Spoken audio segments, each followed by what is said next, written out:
Hello everyone, welcome back to near peer. और हमने last time discuss किया था कि एलैबोरेट नोट्स कैसे बनाने हैं, और इस लेक्चर में हम डिस्कस करेंगे कि शॉर्ट और कंसाइज नोट्स किस तरीके से बनाने हैं। So these are going to be our three questions: how to prepare one pager, sample notes and different types of notes.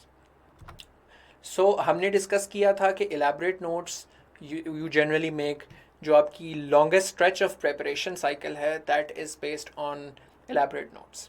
आपका 70 to 80% time in elaborate notes को बनाने में लगेगा। इसमें बहुत ज़्यादा एफर्ट लगेगी, आपका बहुत ज़्यादा टाइम इसके अंदर लगेगा। और दूसरी है कंसाइज नोट्स, जो आप अपनी प्रिपरेशन के बिल्कुल एंड पे, जब आपने मेजर अपने एलैबोरेट नोट्स कंप्लीट कर लिए हैं, एक आध दफ़ा उनकी रिवीजन कर ली है, या रिवीजन से पहले ही बेशक, depending on what works for you, आपने वन पेजर नोट्स साथ साथ फिर बनाते जाने हैं हर सब्जेक्ट के। अब वन पेजर नोट्स क्या हैं उनको भी डिस्कस करते हैं। सबसे पहले क्विक रिविजन। वी डिस्कस कि आपने सबसे पहले एक टॉपिक को जब प्रिपेयर करना है, उसके नोट्स बनाने हैं। So first you check the syllabus, then you check its past paper questions against each topic.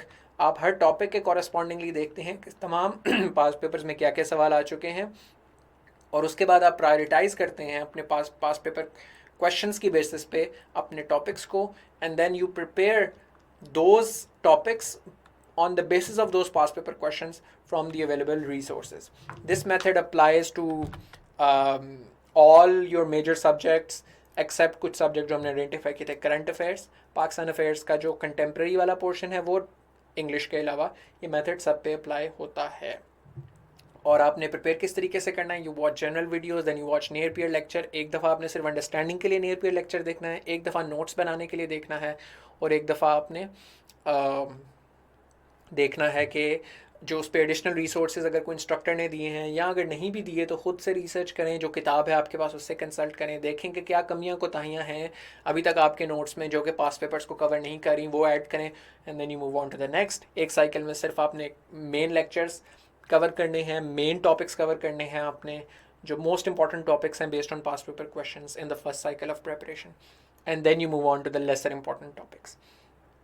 दूसरी बात, आपने नोट्स को अच्छे तरीके से बनाना है। आपने ऐसे ही बनाना है जैसे पेपर में अटैम्प्ट करते हैं, उसके अंदर प्रेजेंटेशन अच्छी हो, फ्लो चार्ट्स और डायग्राम्स आपकी अच्छी हों। अच्छा, उसमें यह है कि कुछ लोग हमसे मांगते हैं पावर पॉइंट स्लाइड्स के जी, लेक्चर्स की पीपीटी स्लाइड्स। अब this is also very unfortunate that some of the people have taken lot of screenshots and then even shared, और वो उसकी वजह से लीक भी करते हैं। But there is a rational for why we do not share PPT notes. सबसे पहली चीज़ कि अगर आपको हमने अपनी पीपीटी स्लाइड्स दे दी तो majority of them and lot of you will not be making your own notes, which is criminal. अगर आप लेक्चर को एक दफ़ा एक्टिवली देखें सिर्फ समझने के लिए, और दूसरी दफ़ा सिर्फ नोट्स बनाने के लिए बड़े आराम आराम से देखें, पॉज कर करके देखें और नोट्स बनाएं, खुद मेहनत करके अपने हाथों से नोट्स बनाएं, तो इस एक्टिविटी की वजह से जितनी रिटेंशन होती है या जितनी अंडरस्टैंडिंग डेवलप होती है, जितना याद होता है, उतना किसी और एक्टिविटी से नहीं होता था। और बचपन से ही बुजुर्ग कहते थे कि अगर कोई चीज़ याद करनी है तो उसे लिखा करें, तो वो भी ठीक कहते थे। तो आपकी जो पूरी नोट्स मेकिंग की एक्टिविटी है ना, और आप जब नोट्स बनाते हैं तो अगर आपको कोई बात समझ नहीं आ रही तो उमूमी तौर पे होता है कि आप उसको फिर माइंड लगाते हैं उसको समझने में, क्योंकि आप उसे खुद हाथ से लिख रहे हैं। एंड देन यू लुक के यार ये वाली बात समझ नहीं आ रही, then you make an effort, you listen to the lecture more carefully, you check additional resources, और आप अपनी उस कन्फ्यूजन को दूर करते हैं नोट्स बनाते हुए। तो ये जो चीज़ होती है, ये जो पूरी एक्टिविटी है नोट्स मेकिंग की, this is intellectually stimulating and it is a rigorous activity which is very beneficial for your conceptual clarity, for your understanding, for memorization of the topic, for memorization of the concept, for retention of the things that you've learned, for understanding and learning and remembering the jargon of that subject। तो आपकी समझे exam की practice हो रही है, आपकी writing की practice हो रही है, आपकी इतनी ज़्यादा चीज़ें इंप्रूव हो रही हैं उससे, that I say that notes making is 80% of the preparation. अगर आपने नोट्स अपने सारे सब्जेक्ट्स के कंप्लीट कर लिए हैं मेन, तो आप समझेंगे आपकी 75 से 80% तैयारी हो गई है। और अगर आप अगले दिन मुंह उठा के भी एग्जाम में चले जाएं तो आपकी कुछ ना कुछ काफ़ी हद तक चीज़ें होंगी जो आपको याद होंगी बगैर रिवीजन के भी। लेकिन इवन दो आपने रिवीजन करनी इज़ अ गुड प्रैक्टिस, और वो भी हम देखेंगे किस तरीके से करनी है, but to explain the importance of notes making on your own. So that's the first thing, कि बहुत ज़रूरी है कि आप ये एक्टिविटी खुद करें। And if simply PPTs are handed over to you guys, a lot of you will probably not watch lectures, some of you will not make your own notes कि भाई हमारे पास ये, हम इसको ही बाद में याद कर लेंगे। लेकिन जो एक्टिविटी की लर्निंग है इस पूरी, तो आप उससे बहुत ज़्यादा बुरी तरह डिप्राइव हो जाएंगे। तो कन्वीनियंस की तरफ जाते हुए you guys will miss out on the learning process that is quintessential for this competitive examination. देखें 10-12 एग्ज़ाम्स हैं आपने देने, इतना कुछ याद करना, इतने टॉपिक्स होंगे, तो जब तक आप हर एक चीज़ के अंदर बहुत ज़्यादा एफर्ट लगा कर काम नहीं करेंगे तो तब तक आपको बहुत ज़्यादा चीज़ों में मिस आउट होगा। So don't go for convenience. Second, I would also like to take this opportunity to inform everyone who have taken near peer classes that please do not leak these slides। अगर आपने खुद let's say किसी ने कोई screenshots ली हैं या कोई इसकी क्लिप्स रिकॉर्ड की हैं फॉर देयर ओन लर्निंग, तो आप उसको बाहर शेयर ना करें। This is a part of the agreement with which you join near peer, that you will honor the honor code, और आप इस तरह की कोई कॉपीराइट की ब्रीच नहीं करेंगे। And this is an intellectual property of the company, the videos and the lecture slides as well। और ना तो हम एज एन इंस्ट्रक्टर्स इसको शेयर कर सकते हैं किसी के साथ, और अगर ये कोई स्टूडेंट्स इसको शेयर कर रहे हैं दूसरे लोगों के साथ, तो that is criminal on their part and they should not do so. So elaborate notes में हमने काफ़ी कॉम्प्रिहेंसिव डिस्कशन कर ली कि वो क्यों ज़रूरी हैं, किस तरीके से बनाने हैं और उनकी इंपॉर्टेंस क्या है आपकी प्रिपरेशन में। Now let's move on to short and concise notes, जिनको 1 पेजर्स भी कहा जाता है। ये आप 2 तरीके से बना सकते हैं, या तो इनमें से कोई एक तरीके से, बल्कि दोनों तरीक़ों से भी बना सकते हैं। एक है सब्जेक्ट वाइज 1 पेजर्स और एक है fact based 1 pagers. Subject wise 1 pagers basically आपके हर सब्जेक्ट के लिए आप एक 1 पेजर हर टॉपिक के लिए बनाएंगे। सो लेट्स से अगर मैंने पॉलिटिकल साइंस के बना रहा हूँ, तो पॉलिटिकल साइंस के जितने टॉपिक्स होंगे उन सब के ऊपर एक पेज बनाऊंगा। कि जैसे मेरा प्लेटो के ऊपर मैंने जब नोट्स बनाए, इलेबरेट नोट्स, तो वो कोई 20-25 सफ़ों के बने या 15-20 सफ़ों के बने। तो जब मैंने लेकिन प्लेटो पे 1 पेजर बनाऊंगा, तो प्लेटो के ऊपर मैंने जो कुछ उस इलेबरेट नोट्स में लिखा हुआ है उनको मैंने एक पेज पे स्क्वीज़ करना है। मोस्ट इंपॉर्टेंट इन्फॉर्मेशन वहाँ पर लेकर आनी है, उसमें जो इंपॉर्टेंट रेफरेंसेस हैं, अगर उसमें इंपॉर्टेंट हवाले हैं, इंपॉर्टेंट एग्जाम्पल्स, और जो हेडिंग्स, मोस्ट इंपॉर्टेंटली हेडिंग्स सारी उसके अंदर आएंगी, ताकि मैं उनको बाद में रिवाइज कर सकूँ आसानी से। तो इस तरीके से प्लेटो, अरिस्टोटल, दीगर जितने भी टॉपिक्स हैं, हर टॉपिक के ऊपर, सिलेबस के हर मेजर एक टॉपिक के को एक पेज पे आप हर सब्जेक्ट के लिए कर लेंगे। दूसरा, फैक्ट बेस्ड पे बाद में आते हैं। You prepare basically 1 page for 1 topic. In that 1 pager contains an outline with all headings and subheadings, any important information with those such as a fact, a data, a reference, example, quotation। Islamic studies में जैसे आयात और हदीस होती हैं, वो आप उस एक पेज पे उस टॉपिक के लिख लेंगे। ये उसका आपको एक सैम्पल है। मैंने खैर कुछ ज़्यादा ही चीज़ें इसके अंदर डाली हुई हैं, इतनी ज़्यादा नहीं आती 1 पेजर्स में, बट ओ वेल, क्या करें, तो दिल जो है वो नहीं मानता था। तो बहरहाल आपने इसको थोड़ा मज़ीद बेहतर करना है, मेरे से बेहतर 1 पेजर नोट्स बनाने हैं, इसके अंदर थोड़ी कम इन्फॉर्मेशन लेकर आएँ, जैसे और सिर्फ इंपॉर्टेंट चीज़ों पे ज़्यादा फोकस करें। अगर मसला है तो आप बेशक मेरे जैसे बना लें, लेकिन रेकमेंडेड है कि इससे भी थोड़े छोटे हों, हेडिंग, सब हेडिंग्स और ज़्यादा इंपॉर्टेंट इन्फॉर्मेशन पे सिर्फ फोकस करें। But you can generally C कि US सेनेट का टॉपिक है वही टॉपिक जो मैंने आपको इलेबरेट नोट्स भी। So you can compare this lecture और ये वाली स्लाइड विद द स्लाइड जो मैंने इलेबरेट नोट्स की आपको दिखाई थी, कि उनमें मैंने बहुत डिटेल में नोट्स बनाए हुए थे, powers of US Senate, why US Senate is the most powerful upper chamber in the world, और अब ये मैं उनको एक पेज पर लेकर आया हूँ। ठीक है, ये US सेनेट का है। इसी तरह prime minister and evolution of monarchy का सवाल भी मैंने आपको दिखाया पिछली दफ़ा, और ये मैंने दोबारा उसी का 1 पेजर आपको दिखाया ताकि कंपेयर करने में आपको आसानी हो और बात को समझने में। अब देखिए मैंने इसके अंदर कोटेशंस भी ऐड की हुई हैं, जो एग्जांपल्स वगैरह हैं, जैसे कि ये एग्जांपल है तो ये भी मैंने ऐड की है।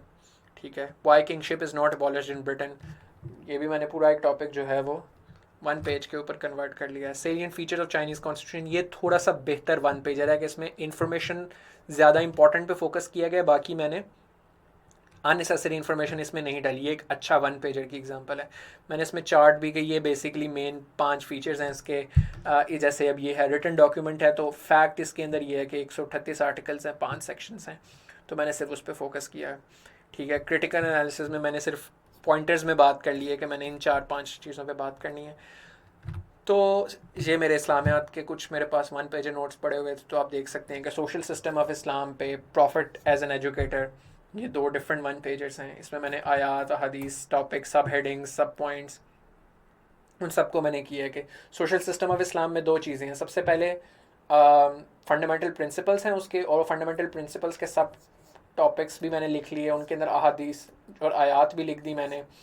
फिर उसके बाद दूसरा उसका है social structure of Islamic society. उसमें सबसे पहला है फैमिली, तो ये मैंने फैमिली का डब्बा बनाया। दूसरा है नेबर्स, और तीसरा है जनरल कम्युनिटी, और चौथा पोजीशन ऑफ वुमेन। तो मैंने उस पर जो जो अपनी सब हेडिंग पॉइंट्स थे वो मैंने कर दिया। पोजीशन ऑफ वुमेन पे मैंने कुछ नहीं लिखा क्योंकि वो मैंने गालबन इसका एक पूरा अलग टॉपिक प्रिपेयर किया होगा, तो आई वुड हैव बीन कि मैं वो वहाँ से देख लूँगा। इसी तरह प्रॉफिट एज एन एजुकेटर है, तो मैंने इंट्रोडक्शन में बात लिखी, importance of knowledge in Quran, importance of knowledge in हदीस, ये 2 सब हेडिंग्स बनाई। Education system of the profit का ये पूरा डब्बा है, इसके अंदर उनके सारे हेडिंग्स हैं। फिर टीचिंग मेथोडोलॉजी प्रॉफिट की क्या थी वो पूरा किया। फिर मैंने ये लिखा कि इसमें मैंने क्रिटिकल एनालिसिस भी करना है, लेसन्स ऑफ मॉडर्न वर्ल्ड क्या है, और फिर कंक्लूजन लिखना है। मेरे माइंड में चूँकि मुझे याद था कि मैंने क्या लेसन्स मॉडर्न वर्ल्ड के एक्सट्रैक्ट करने हैं, ऐसे क्या क्रिटिकल अप्रेजल लिखना है इसका, कि किस तरीके से वेस्टर्न स्कॉलर्स ने इसको अप्रिशिएट किया है या दुनिया इसको अप्रिशिएट करती है, इसका हमें एविडेंस मिलता है कि ये ठीक मेथड था, वो मेरे जहन में था, तो मैंने इसको लिखा नहीं। लेकिन आपने जो चीज़ें आपको लगता है कि आपको याद नहीं है या आपकी फाउंडेशन नॉलेज में नहीं है, तो वो आप उन नोट्स में लिखें। तो ये बेसिकली आपके 1 पेजर नोट्स होते हैं जो एंड प्रिपरेशन में यूज़ करते हैं आप। इसी तरह ये हो गए सब्जेक्ट वाइज 1 पेजर्स के, जिसमें आपने हर सब्जेक्ट के हर टॉपिक के ऊपर एक एक 1 पेजर बना लिया। इसके ऊपर एडिशनल आप एक काम ये कर सकते हैं, ये एक ऑप्शनल चीज़ है लेकिन रिकमेंडेड चीज़ है, लेकिन सिर्फ तब अगर आपके पास वक्त है, अगर आपके पास टाइम है, आपने मोस्ट इम्पॉर्टेंट टॉपिक्स कवर कर लिए हैं, आपने इलेबरेट नोट्स मेन चीज़ों के बना लिए हैं, थोड़ी प्रैक्टिस कर ली है, रिवीजन कर ली है, फिर आपने 1 पेजर फैक्ट्स की तरफ जाना है। एक 1 पेजर है सब्जेक्ट वाइज और एक 1 पेजर फैक्ट शीट है। तो 1 पेजर फैक्ट शीट बेसिकली ये है कि आपने वही जो 10-12 सब्जेक्ट्स पढ़े हैं उनकी आप एक इंटीग्रेटेड फैक्ट शीट बना लें 1 पेजर्स की शक्ल में। जैसे कि आपने यूएस हिस्ट्री में पढ़े हैं, बहुत ज़्यादा डेट्स आपने पढ़ी हैं कि 1776 में डिक्लेरेशन ऑफ इंडिपेंडेंस आई, 1779 में पहला कॉन्स्टिट्यूशन आया, 1789 में आई थिंक दूसरा कॉन्स्टिट्यूशन आया, ठीक है। ये आर्टिकल्स ऑफ कॉन्फेडरेशन थे।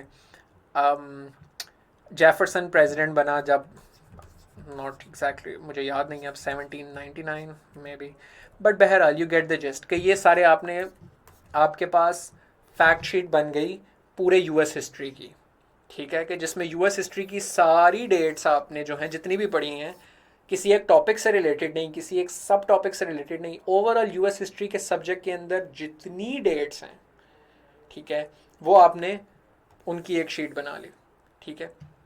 इसी तरीके से यूएस हिस्ट्री के अंदर जितने बुक्स के रेफरेंसेस हैं आपके, जो आपने मुख्तलिफ जगहों पे यूज़ करने हैं, वो उसके किस जगह पे यूज़ करना है और नीचे बुक का रेफरेंस बना लिया।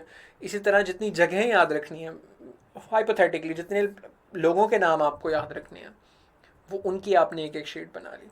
इसी तरह आयात और अहदीस का एक कंपेंडियम आपने बना लिया। एक तो ये था ना कि जैसे मैंने आपको दिखाया हर टॉपिक के नीचे एक इन्हीं सारी अहदीस और इन्हीं सारी आयात का एक 1 पेजर बना लिया, ठीक है। और इवन इसको आप मज़ीद नेक्स्ट लेवल पे भी लेके जा सकते हैं। वो ये कर सकते हैं, आप 7-8 मेजर सब्जेक्ट्स का आप कंपाइल कर भी इवेंचुअली कर सकते हैं, लेकिन एक एक सब्जेक्ट का तो ज़रूर करें कि टॉपिक वाइज नहीं, फैक्ट वाइज, क्रोनोलॉजी वाइज के सारी एक टाइमलाइन बनाएं डेट्स की, उस डेट्स के अंदर हर चीज़ पे आप लिखते जाएं। दूसरा तरीका एक और इसके ऊपर भी हो सकता है कि आप अपने मेजर सब्जेक्ट्स को पूरा ही कंपाइल कर लें, कि जैसे कि चाहे जितनी भी डेट्स आपने political science, constitutional law, US history, gender, sociology, Pakistan affairs, इन सब में जितनी पढ़ी हैं उन सब की टाइमलाइन बना लें। लेट्स से आपने मोहम्मद बिन कासिम से शुरू होते हैं, तो उससे लेकर 2020 तक की एक टाइमलाइन बनाएं, लिस्ट बनाएं, उस लिस्ट में क्रोनोलॉजिकल ऑर्डर में सारी डेट्स लिख लें, ठीक है। चाहे वो पाकिस्तान अफेयर्स की पहले आ रही है, जैसे 1776 में आपने लिखा कि अमेरिकन रेवोल्यूशन आई, 1789 में ये हुआ, फलाना हुआ। जब आप 1857 पे पहुंचे तो आपने लिखने कि यहाँ पर सीपॉय म्यूटनी हुई, वो जो वॉर ऑफ इंडिपेंडेंस थी सब कॉन्टिनेंट की, ठीक है। तो आप डिफरेंट सब्जेक्ट्स की डिफरेंट डेट्स को और फैक्ट्स को कंपाइल कर रहे हैं। इससे ये होता है कि आपकी प्रेपरेशन, आपको बाद में याद करने में चीज़ें आसान हो जाती हैं। और सबसे अहम जो चीज़ है, लेकिन इसमें वो आपकी यही रहेगी, वो सबसे अहम चीज़ ये रहेगी कि आपने सब्जेक्ट वाइज कम अज़ कम वन पेजर नोट्स एंड पे ज़रूर बनाने हैं। बाकी जो ये फैक्ट शीट है जो आप एक सब्जेक्ट की पूरी बना रहे हैं या सब्जेक्ट्स की कंपाइल करके फैक्ट शीट बना रहे हैं, वो तो एक ऑप्शनल चीज़ है, लेकिन सब्जेक्ट वाइज आपने फैक्ट वन पेजर्स लाजमी बनाने हैं। इससे फ़ायदा ये होता है कि एग्ज़ाम वाले दिन या एग्ज़ाम के आखिरी दिनों में इलेबरेट नोट्स को भी पढ़ने का टाइम नहीं होता। ठीक है, जब आखिरी 15-20 दिन या एक महीना रह जाएगा तो आप पूरे पूरे अपने इलेबरेट नोट्स नहीं गो थ्रू कर सकेंगे। वो आपके नोट्स भी 150-200-250 सफ़ों पर मुश्तमिल हो जाएंगे इवेंचुअली एक सब्जेक्ट के, तो आपने उनको भी पढ़ने का टाइम नहीं बचेगा। तो क्योंकि आप ऑलरेडी उसको एक आध दफ़ा रिवाइज़ कर चुके होगे तब तक, तो उसके बाद फिर अब ज़रूरी है कि सिर्फ आप मेन मेन चीज़ों को रिवाइज़ करो, मोटी मोटी हेडिंग्स को रिवाइज़ करो, मोटे मोटे एस्पेक्ट्स को देखो सिर्फ। तो उसके लिए फिर आपको वन पेजर्स ज़रूरी हैं। वन पेजर्स का एक और फ़ायदा भी इस तरह है, जैसे फॉर इंस्टेंस ये मैंने अपनी कबर्ड के ऊपर ये इस्लामिक स्टडीज़ के सारे वन पेजर्स लगाए हुए थे। तो चूँकि मुझे इस्लामिक स्टडीज़ थोड़ा सा ट्रिकी लगता था, स्पेशली आयात और अहादीस याद करने में मुश्किल होती थी, और उनको लिखना भी चूँकि परफेक्टली होता है आयात और अहादीस को, तो इन पर ज़्यादा एफर्ट लगानी होती है। तो मैंने ये सारे के सारे कबर्ड पे अपने लगा लिए, और हर रात सोने से पहले मैं तमाम आयात और तमाम अहादीस को रिवाइज़ करके सोता था आखिरी 20-25 दिन। तो हर रोज़ आखिरी 20-25 दिन मैंने रोज़ आयात और अहादीस सारी रिवाइज़ करता था जितनी तैयार की थी। तो अगर ये आप एक्टिविटी साथ साथ करें आखिरी 2-2.5 महीने में अपने, कि आप अपनी डिफरेंट जगहों पर अपने चार्ट्स वगैरह ये बोर्ड कबर्ड पे, मिरर पे, अपनी साइड टेबल पे, अपनी दीवारों पे ये चिपका लें। लेकिन इस चीज़ का ख्याल रखिएगा कि उतारते हुए बाद में ख़राब ना हो, लेकिन इसको एक अच्छे तरीके से कहीं पर लगा लें कि गुजरते गुजरते वैसे ही आप एक आधा सब्जेक्ट रात को सोने से पहले रिवाइज़ कर लें आधे घंटे में, पौने घंटे में। तो ये इसका एक बहुत बड़ा एडवांटेज है और बहुत ज़रूरी है। और बिलखसूस जब आप एग्ज़ाम के दिनों में आखिरी 10 दिनों में प्रेपरेशन कर रहे होंगे, फेबररी के स्टार्ट में और फेबररी के बाद जब एग्ज़ाम के दिनों में आप 2 एग्ज़ाम्स के दरमियान रिवाइज़ कर रहे होंगे, तो तब ये आपको बहुत ज़्यादा काम आएंगे। तो I hope that these two lectures answered most pertinent questions जो कि हमसे पूछे भी जाते रहे हैं, और कुछ जो मुझे पता है कि जनरली स्टूडेंट्स को और एस्पिरेंट्स को फेस करने पड़ते हैं, उनका आंसर आपको इस लेक्चर में मिल गया होगा। Thank you for watching this lecture, see you guys next time.